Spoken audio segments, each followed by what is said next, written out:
Good morning, good morning, good morning. And how's everybody doing? Okay, I don't know if I've been this excited before to do my show, but welcome to the Charles Matthews Show and the Jump Show. Yes, you might be wondering, this is going to be a special show. It's a two-style show. I'm putting both my shows, The Jump and the Charles Matthews Show, together. I've never done it before for this special guest. Now, I've been excited. We've been talking for a while, and I'm going to tell you this is going to be an interview you don't want to miss. So stay tuned for my special guest, the new Consul General of Jamaica, coming on live right now. Stay tuned. Let's go.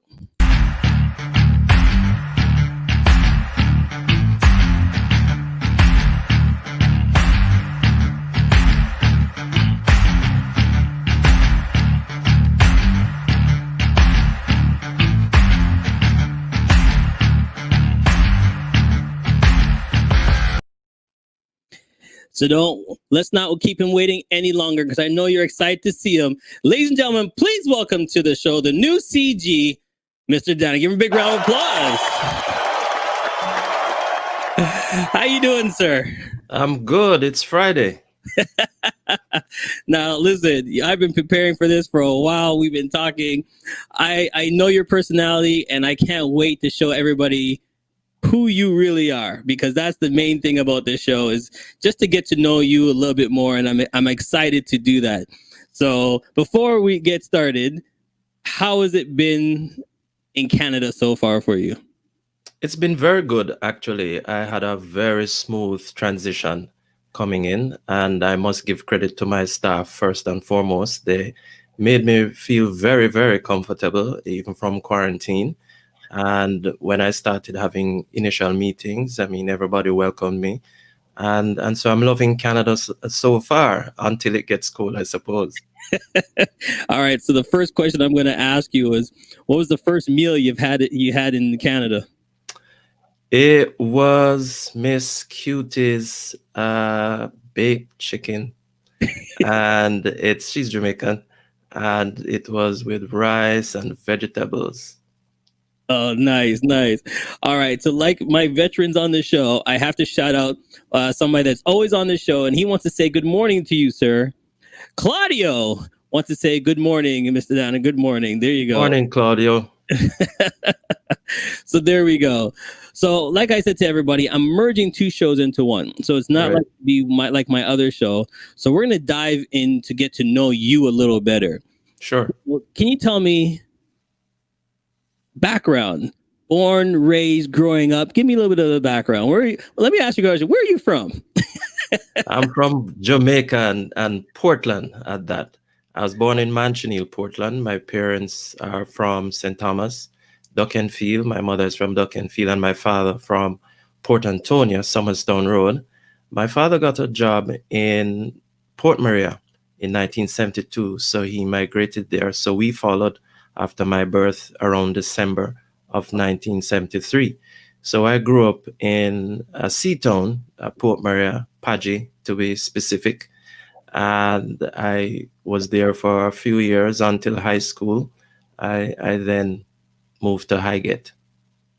Okay, so growing up as a little boy, what did you dream about doing? What was the dream about, growing up? Did you see yourself being Superman? You know what I mean? Buildings. What was your dream growing up? You know what? There wasn't anything really specific, but as really what you call in Jamaica, we use the term bookworm. So I'd read everything under the sun. I think as I got into languages, I wanted to be an interpreter at one time, and then it mushroomed into something else. But there was no one thing. Oh, okay. Now, are you the only child, brothers and sisters? No, I am one of several. For my parents, I'm the elder of two. My younger brother Raymond is 8 years younger than I am. I have an older sister, Margaret, and I have three other brothers as well. So family is big. Everybody's, like Christmas is just around the corner. Yeah. Tell us what Christmas was like in your house. It was good. I had to be in the kitchen, of course, not cooking, but my mother would bake fruitcake And of course, you got the job to mix the batter, and of course the butter and the sugar, and as kids you have to taste it. Okay. So that was good. And of course sorrel. Sorrel is a must with the rice grains at the bottom and everything. And she used to actually give away the cakes. I never understood the rationale. She just bake a whole bunch of cakes and then just gave them away. Of course, she would bake. My father wasn't into fruit cake, so he got his own special plain cake. Boring, but Okay. that's what it Okay. was. And of course, yeah, you have to have the gunga peas and rice and ham and chicken and all of that good stuff. All right. So, favorite one gift that you got? The favorite gift, like you Oh, remember this gift? jeez. It has to be a police car. Oh, so that's the one gift you just got when you were younger, and you're like, that's it. Yeah, yeah, yeah. You love sirens. We never had internet back then. These kids are lucky. We are used to playing marbles outside, and where I was, you went to a few times. My parents wouldn't allow me, but with a couple of friends, you went to the river. You got to go in the bush. So you're a country boy. So you just, but it was good interacting though. So then, growing up now, you get to the Mhm. next level, school. You said you Yeah. were a bookworm. So, what school did you go to? Well, first, Miss Kitson's Basic School, that was on Warner Street in Port Maria. And then I went to Port Maria Primary, where my mother taught. And she taught me in grade 4, so there were no special favors. So, Mm-mm. you know. You better, you better have aced those tests. I'm sure. A keen eye every day. And after that, I went to St. Mary High School in Highgate. I spent 5 good years. And then for sixth form, I went to Wilmer's. Okay, so then everybody wants to know: is Yeah. is it the football player, the cricket? Nah, What's your sport? nah. I was on the debate team back at St. Mary, but I was a straight bookworm. Okay. In fact, I have to recall that when I was in grade 8, we had our own school challenge quiz Hmm. with quiz masters and everything, and of course we aced all the questions with history and Spanish. So that's it. I can tell. So since you keep saying you're the bookworm, what's the favorite book? Well, at the time when I was growing up, Hardy Boys, Nancy Drew, yeah, I love spy thrillers, so that was it for me. And then just reading and getting the knowledge is moving Mhm. on. Okay, so now you've gone to the next level in your life, right? And going to like university and college. What's that like for you? Oh, that was good. In fact, I'd want to recount a story that I actually chose international relations because of a teacher I had, a physics teacher, who looked at my grades and said, "Well, you're good at history, you're good at Spanish. I think you should study that." So when I went to Wilmer's, I did Spanish, accounting, and history. And at that time, would you believe, I wrote on my application for profession diplomat at the time. I had no idea. And so I lived on campus, Irving Hall, Hall of Halls. What can I say? Although I might be confusing it. But that was good. I spent 2 years, met a lot of colleagues from the Caribbean. So you're talking about St. Lucia, Trinidad, Barbados, Antigua, St. Kitts, and that was really a good experience. So it you actually, in living on hall, you had to share room at least when you're a freshman. So you went through a ragging process, which was not pleasant, but you endured it. And then, I mean, it was just part of building character, and it's about the camaraderie. And so to this day, one of my best friends is actually from Hall.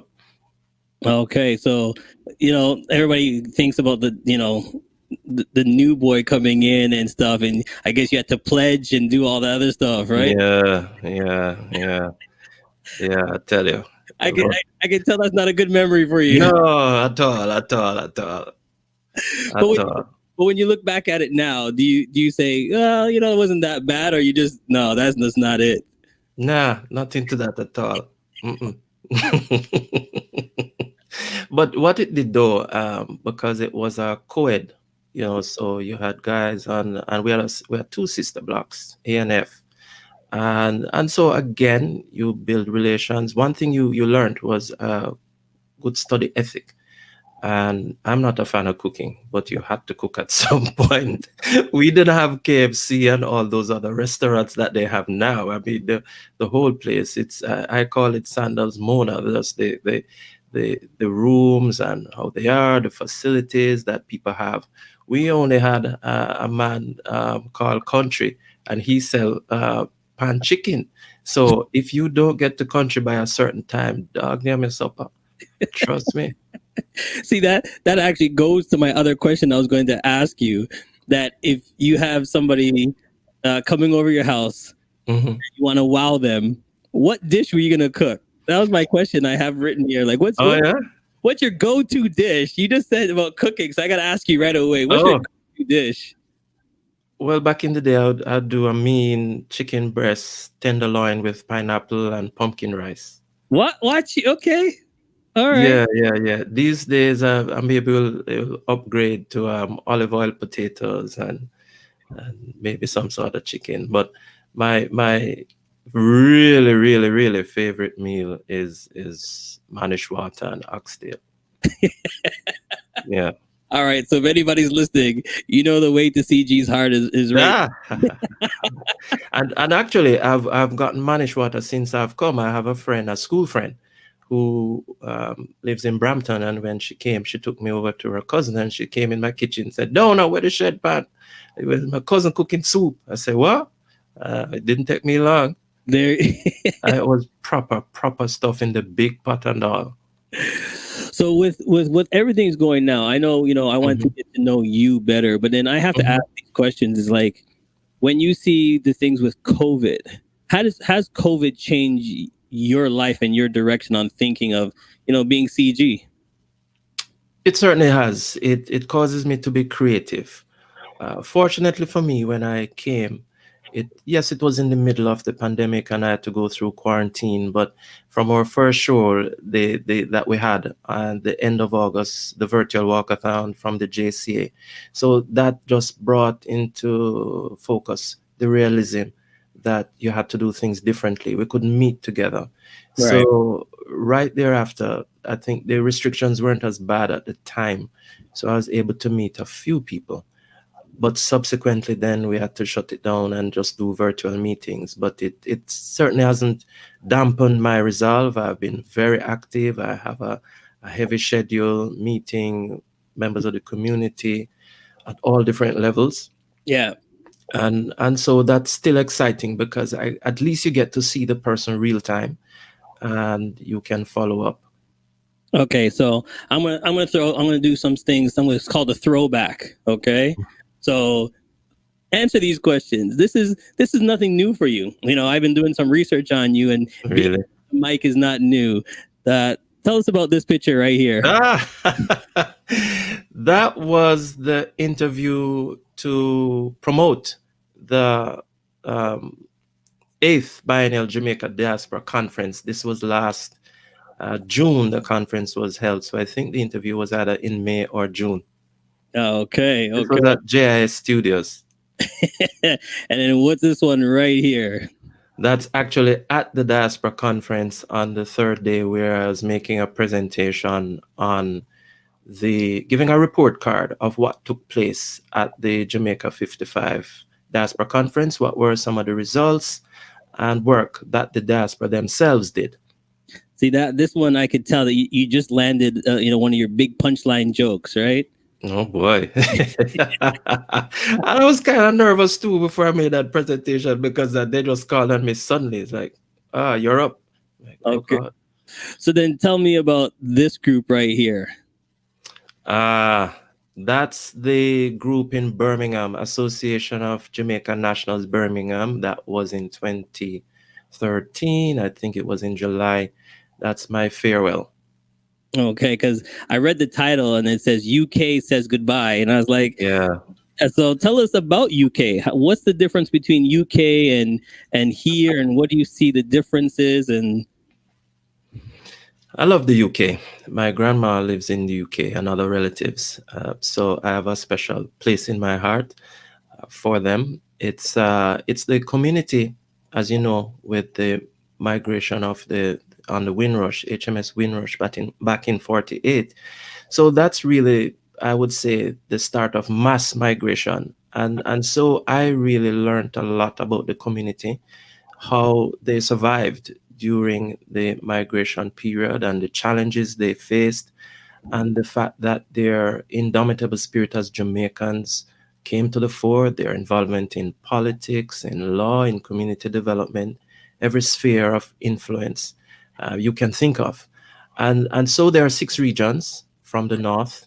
And of course, the north will tell you, there's life beyond the Watford Gap, which is the entrance to London. So, as officers at the High Commission, you had to go beyond the Watford Gap, or else, there will be some amount of kerfuffle.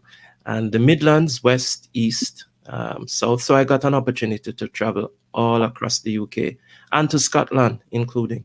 That was also special. We have a small community there. But the tie that binds everybody is the love for Jamaica and that passion. And that's the common bond in the US, where I served as well in New York, and from my knowledge of Canada as well. That's the one thing that binds everybody, the love for Jamaica and the fact that they want to give back in financial or non-financial ways. so here's a funny thing. I've always people are always saying Jamaicans are Jamaicans across the world. You know Mhm. what I mean? If you're back home or you here, what did you find when you went in there? How the Jamaicans are there, and the love of Jamaica across Canada, across the world. Jamaicans are deeply passionate, and when you see it at a sporting event. So I've had the benefit of going to, or the good fortune, I should say, of going to Pen Relays in 1999, and then I was in London for the Olympics. So I saw Shelley Ann Fraser Price and Veronica Campbell Brown winning the gold and bronze respectively. Those tickets were prohibitive, boy. But you could really see, everybody had their Jamaican flags waving, and everybody was proud to be Jamaican. So as we excel in sport, that was really paramount. Every time that a Jamaican does well, we all celebrate. That's what you see wherever we are in the world. So you must be a tea drinker then. Oh yeah. I have my fever grass right here. Oh, see, I'm getting to know you. Yeah. Fever grass. Yes, that otherwise known as lemongrass. Okay, That's see, that's a staple every morning. So every I morning. made I made sure to ask Derek. I said, Derek, where can I find fever grass? So he started me out. So what do you miss? Like, are you the tea and crumpets kind of person from back from there? Like, From the UK, yeah. I would say the restaurants. They have. There was a particular restaurant that I liked, that sold nice sea bass, and that was good, and good cheesecakes. Yeah, that was good. Really, really, and I love carrot cakes as well. All right. Yeah, and just the scenery is really different. And I don't miss the damp and the rain though. No. So let's get into a little game that we play. It's called Rapid Fire. You ready? Uh-oh. All right. So we heard favorite dish already. All right. Hmm. Just before you go on stage to present, what music you're listening to? Jazz. Jazz. Your hidden talent that nobody knows you can do. Resumes. Resumes. Favorite book. The Principle and Power of Vision by Miles Monroe. Your favorite movie. Born. What's the one thing that it irritates you? Grinding teeth, blinking, scratching on the board. Bad manners. Okay. And if you could go to anywhere around the world to look that you've never been before, where would you go? Japan. Favorite artist? Hmm. For now, I would say maybe I like her and I like Legacy. Okay, and give me three people that influence CG to who he is today. Ah, my mom, Dazzling Downer, my dad, Basil, and I'll have to say my teacher, Sion Gale.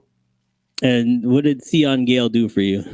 Sion was the one who said to me, Lincoln, listen, you're not very good at physics. Let's put you in that stream that you can excel. So that's how I got into this profession through his direction.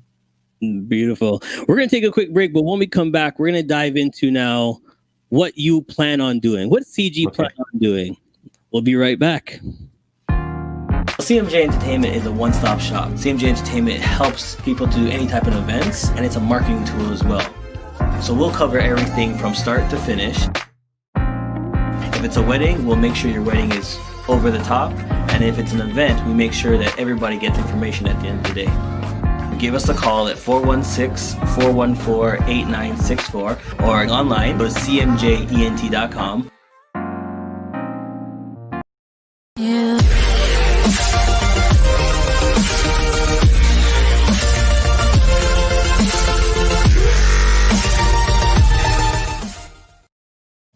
Yes, we're back with my special guest, and I'm so honored that you could be here with us. So let's get into it. What is your vision? Like when you came here, you've walked around, we've talked, and Mhm. you've seen things that you want to do. And what's your vision as CG? My vision is really to be an effective purveyor of Jamaica's strategic interests, whether it be trade, whether it's diaspora engagement. And from that, one of the first things I set three strategic objectives. The first one is to increase the consulate's footprint in the community, and we're doing that through communication. The second one is to create new pathways for the community organizations and groups to so that we can collaborate together and really not only give back to Jamaica, but also empower the community. And the third one is to collaborate with Jamaica Tourist Board and JAMPRO in driving our thrust for investment and trade between the Greater Toronto area and Jamaica.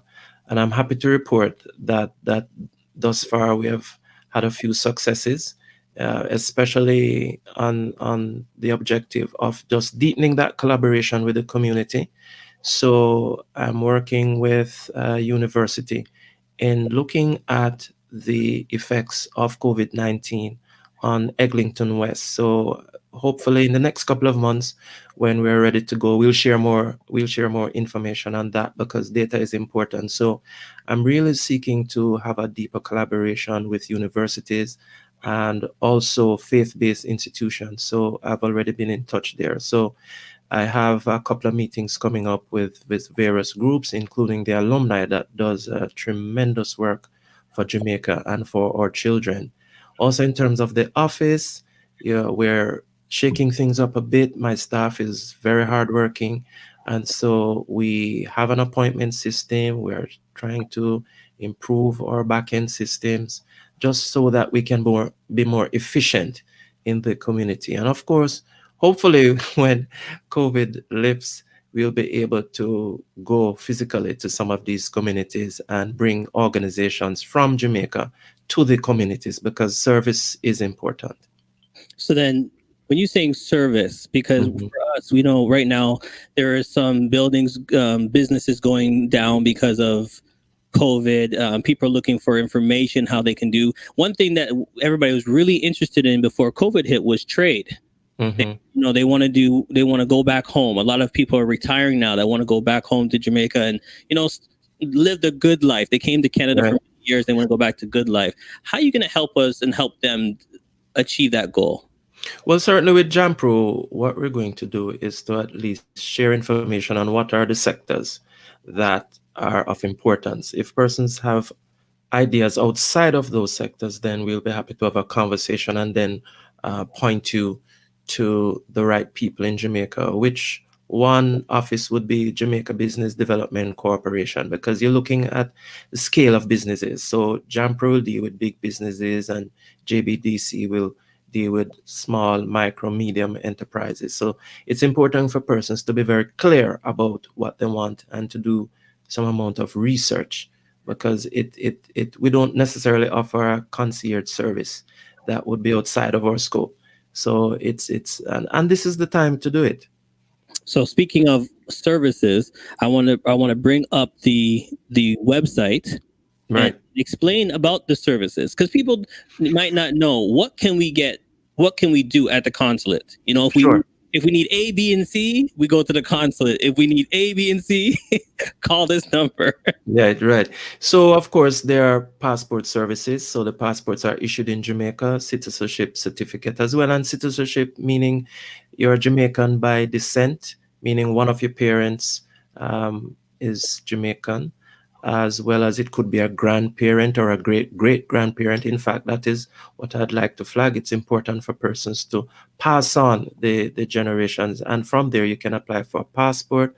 People also can apply to, when they're going to the driver's license agency here to apply for a license, we actually give a letter. So there's that. There's police certificate. We co-sign those letters as well. So that, in a nutshell, is some of these services that we provide. All right, and here's the website right here. If you want some information, you can go there, and then we were talking, you're updating, you're doing new stuff. You want the information to be out there for it, make it easier for the public to recognize certain things. Right. That's definitely on our radar. Okay, so with COVID happening now? Mm-hmm. How can we get involved? How can we get in touch? Do we just call? Do we send an email? What's the best way if we're looking for help right now? The best way is to send an email to info@jcgtoronto.ca, and we definitely respond. In fact, in terms of your visit to the consulate, we only take appointments, given that we're in modified stage 2. And I think that's going to be around for a long time because it gives us the opportunity to serve people better. So that's between 8 a.m. and 12 noon. So we have a feature on our website, book an appointment, and we encourage persons to do so. And people can also just send us an email if you need to reach out to us for information. All right. And then speaking of information, you're always putting out new information. I've seen a post out that if you're looking for different things are coming up. You guys are not scaling back, as I want to say, even though there's COVID. No, we can't. So we have to use social media. So I'm happy that we have team members who are adept at this. And coming up, we have a virtual launch of former Prime Minister P.J. Patterson's book, My Political Journey. And that's being hosted by Ryerson University here in Canada and University of the West Indies, Mona in Jamaica. So that's coming up on November 2. Right. So that's November 2nd, 5:30 to 6:30. So it's just 1 hour online. So don't miss it. Don't get there late. You don't want to miss that. Things like this that we want to push out. There's going to be information. There is your hotline. You're always pushing out emails and what's going on. Right. And I guess if you want to leak it, sir, you can leak it. Something. I know. Well, I'm going to have a fireside chat with various guests. So it's also another opportunity to push information, to learn more about what we do at the consulate, know more about what's happening in Jamaica. And it's exciting, it's different, it's groundbreaking. So I'm looking forward to that because people have told me that no, we need to engage more. And so this is my opportunity to enter the broadcasting space. Listen, when we talked about it, I'm like, this is CG's going out. Yeah. We have to not be reticent about it, because that's how we're going to reach people now. You can't do things the same way, and we have to engage the younger generation as well. And I actually want to shout out to Monique at Jamaica National, who is helping me to reach young professionals, and they have already started working. So it's a lot going on. All right. So speaking of young professionals, growing up, what industry do you want to see grow for our young professionals? Because there's different things out there, and we all look to what's going on with social media. We're seeing the bling bling, and we're seeing this. But what direction should we be pushing that we need, that you see that we need more young professionals jumping into? Well, definitely in medical research, because as you realize, with the pandemic and other infectious diseases that will come up each year, you really need that science to guide our doctors and other professionals. So it's always good to think beyond what, when I was growing up, people wanted to do business administration or human resource, but there are so many other avenues within those industries. So you have to now look beyond what is just the norm. And another pet passion of mine, I can, if a friend of mine back in Jamaica is listening, she would say, Lincoln, you're HR. So organizational development is also my passion. And that's my father's side of work that he did in industrial relations, because people management is important, especially now. So in as much as we connect online, there's a science beyond that, and now there's need for even more compassion as you deal with people. People come to us at the consulate and at our missions and overseas for all sorts of reasons. Sometimes we are social workers, we are guidance counselors. It's things that necessarily you may not be trained in, but you have to have empathy, understand the human condition. All right, so here's this another game we play. Since I'm merging both shows together, you're getting the full 100 today, sir. Oh boy.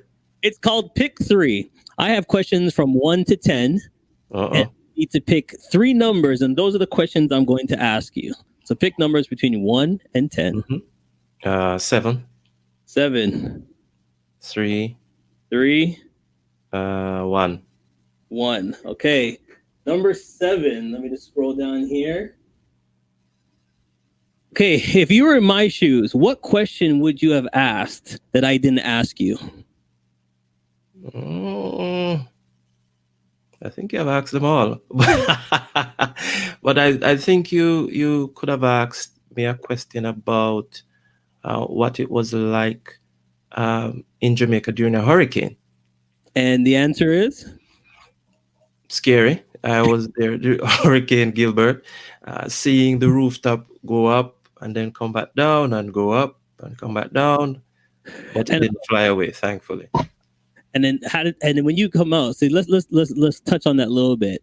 How did Mhm. that change you? Because now you see all around you the devastation, Yeah, and then the people coming together to help each other out. definitely, definitely. So and in the middle of that hurricane, I remember my father and other men in the community going around during the eye just to do a check and help other people. So it brought a sense of community, and that's one of the things I learned growing up. All right. So here's the next question for you. Question number 3. It says, "What advice would you give someone trying to do what you do growing up?" So someone just like you says, "I want to be the next CG." What advice would you give them? I would say be open-minded. If I were to do this again, I would do accounting and marketing and public relations. They are don't it's not just to be stuck in one rut. Or it's you there are many ways to enter the foreign ministry, and there are many ways to enter the diplomatic field. So it's about being open-minded and embracing all of your experiences, because each one of us has a different perspective on life, and so I would advise any youngster seeking to enter the diplomatic field to just be open-minded and just understand that there is no silver bullet really in entering the way how the world is now. You need ICT skills, you need project management skills. It's not like I how I joined 25 years ago. It's not the same. Okay, and actually, it's funny that you mentioned some of these things because your last question that you picked, number 1, is, "What's the one thing you wish you would have known before becoming CG?" Well, that it's a lot of administrative work, more than I expected. So, in as much as you have to be out in the community, every day you go to work, there is something to fix. So you have to have an inquiring mind and just be able to listen. Really, it's that's one of the traits that I have to exercise and research. It would have been done before, or to get background information, and collaboration is essential in this job. All right. So speaking of collaboration, I'm going to put down these notes. I'm going to jot these notes down, and I hope everybody that's watching and listening is going to jot these notes down. What can we do to help you? What can we do as a community to help you to get to your goals, to help us to help you? Because it's not just going to be done by one man. We jump on board with you and say, okay, I see your vision. What do you need help with? What information can we give you so we can get over the hump? Right. Well, first of all, we need to have a directory. And that's something that I have a team of people working on. We need to know all the community organizations. So at least I'd invite people to write in. I know we'll get the appropriate form out to those who we know, but I need people to write in to share information about their organizations, whether they're registered or not. So I need to have a sense of the groupings in the 5 municipalities, because that's the other thing that I'm learning. That Toronto, as you say, coming in, now that I'm thinking about it, I didn't understand that Toronto was not just the city of Toronto. It's a huge place, and so you have to really have a good understanding of the history and just the work that people are doing. So that's one. Also, I want to connect with churches. So I need to know as well churches in the various municipalities as well. I'm seeing things through a map, so that will help me to know the profile, basically, of our community. So that's something else that we need information on. Who are the Jamaicans in Scarborough or Markham or Richmond Hill? So it's because that helps us as well. That also helps the businesses in Jamaica who are marketing products, so they can have a good understanding of the taste patterns. So that is what I think so far that will help. Okay. So if we need information, I'm going to put it back up on the screen one more time. Don't hesitate. That's the one thing I'm going to tell everybody. Just knowing you for a little while, you are open, and you're open for information, and you're open to help others. So I have to applaud you for that. So I'm going to put the website up one more time. Email, and then there's a phone number, and 416-598-308. That's 598-308. So before you call and before you do the email, check out the website. Yes, please. What they can do to help you first, because I don't want you going all the way down there, because sometimes you need a couple of paperwork and you need signing off from your job, and you need some things that you need to bring with you. So I don't want you to make that trek all the way down there just to get find out that you're missing a couple of things. All right, sir, it's been a pleasure and an honor to have you on my show. But the one thing we do, pleasure is mine. I enjoyed it. You go. It's called the Queen Wave. So this is your opportunity. This is the opportunity for you to shout out anybody that might be watching, anybody back home in the UK, in Jamaica, if you want to say hi to. This is going to be seen around the world, because I know everybody's going to want to get to know you a little bit better. Shout them out. This is your opportunity. Go ahead. Well, I must send a shout out to my parents, Basil and Dazzling Downer, to my colleagues at the Ministry of Foreign Affairs, to my staff here, to my friends, Wayne and Lloyd Golding and Van Scatter in Florida, to my good friend Leslie, to Marsha, to Jackie, and in the UK to Roy, Dorothy, Joy, among many others that I have. Not a problem. Not a problem. We'll see you next time. And like I tell everybody, you didn't have to watch, you didn't have to listen, but I thank you that you did. Today, call someone, let them know you're still around, let them know you love them. If you see somebody, just say hi, make somebody's day, and have a great day, everybody. Thank you for watching. We'll see you next time. Thank you, CG. Thank you, Charles. has come to an end. But the fun doesn't have to stop here. If you have any questions, suggestions, or feedback, head over right now to Twitter and Facebook and like, share, and get involved. Join us next time. Please be advised that this podcast is meant for educational and informational purposes only and is in no way a replacement for legal or medical advice. The opinions contained within are solely those of the interviewers and interviewees and should be received